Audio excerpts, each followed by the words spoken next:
जय श्री राम। भारत में पहले भी बहुत सारे प्रोटेस्ट हुए और आगे भी होंगे, पर सीजेपी जैसा प्रोटेस्ट ना पहले हुआ ना आगे होना चाहिए। जब कभी भी इस प्रोटेस्ट की बात की जाएगी ना, सबकी आंखें सर से नीचे झुक जाएगी। पर एक बात तो हम सभी को मानना होगा, कॉकरोच जनता पार्टी ने ना हमें एक चीज़ तो सिखाया है। अगर आपको न्याय और हक की लड़ाई करनी है ना, और सरकार तक अपनी आवाज़ पहुँचानी है, तो घर के ड्राइंग रूम में बैठकर तो ये बात नहीं बनेगी।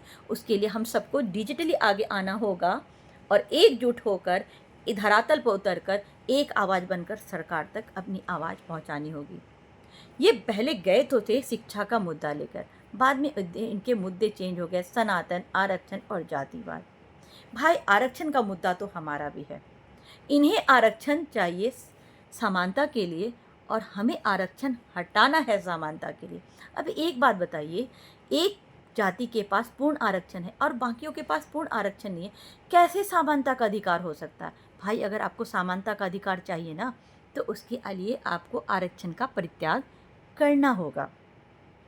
आरक्षण प्रोटेस्ट की शुरुआत हो चुकी है डिजिटली, और ये प्रोटेस्ट तो अब होके रहेगा। एक प्रोटेस्ट आपने किया था, अब एक प्रोटेस्ट हम करेंगे। आपने ही हमें सिखाया है, पर हम आपको बहुत कुछ सिखा के जाएंगे। हम आपको सिखा के जाएंगे कि प्रोटेस्ट कैसे करना चाहिए। अपने हक की लड़ाई और अपने हक की आवाज़ सरकार तक अगर आपको पहुंचानी है, तो मर्यादित शब्दों में कैसे कर सकते हैं।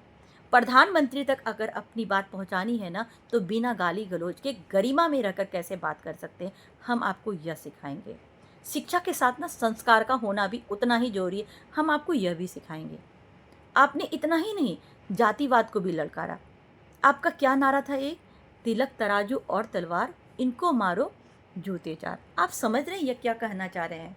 तिलक मतलब ब्राह्मण, तराजू मतलब वैश्य और तलवार मतलब क्षत्रिय।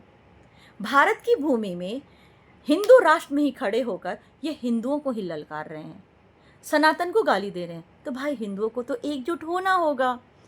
तो भाई, आपके अंदाज में सभी हिंदुओं की तरफ से आपके लिए एक जवाब।